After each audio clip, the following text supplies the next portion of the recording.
পাশের দোকান লইছিস বলতে? হ্যাঁ ভাই, এই জায়গাটা অনেক জমজমাট, অনেক কাজ কাম হয়, এই কারণে পাশের দোকানটাই নিছি। আমার এইখানে একটা হুন্ডার দোকান আছে, তারপর বাড়িওয়ালা আরেকটা হুন্ডার দোকান ভাড়া দিল। কই আমার তো একবারও কইলো না। ভাই আমি দোকানটা ভাড়া নিই নাই, আপনার এই ভাই বেড়াদার রিয়ান ভাই দোকানটা ভাড়া নিয়ে দিছে। কি ও ভাই, পাশের দোকানটা নাকি করে আপনি ভাড়া লইয়া দিছেন? হ্যাঁ লয়ে দিছি।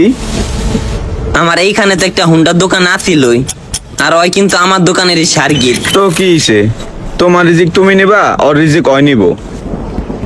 না আমার সার্গিট রে আপনি দোকান লইয়া দিলেন, তাও আবার আমার দোকানেরই পাশে। বিষয়টা কি একবারও আমার জানানোর উচিত ছিল না? আমি উচিত মনে করি নাই, তার জন্য জানাই নাই।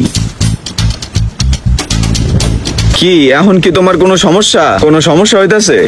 না সমস্যা হবো কি লেগা, যখন এই সমস্যাগুলাই নিজের আপন মানুষগুলা করে, তাই এই সমস্যা মনে হইতাছে না। যাক ভালোই করছেন, ক্ষতি নিজের আপন মানুষগুলাই করছেন, বাইরের মানুষ চাইছে আর কেউ করে নাই।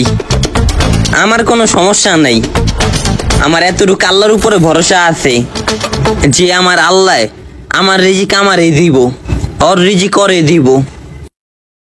ঠিক আছে, করেন, দোয়া রইল আপনাদের জন্য, সুন্দর করে দোকানটা চালায়েন। আচ্ছা চল, আমরা বংশাল থেকে যা যন্ত্রপাতি কিনা সব কিনা লয়ে হিগা।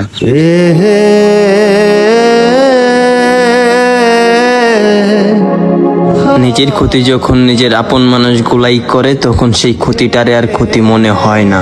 আসলে আমাদের ক্ষতি দূরের কেউ করে না, যাদেরকে আমরা রাস্তা চিনাই তারাই রাস্তার কাঁটা হয়ে দাঁড়ায়।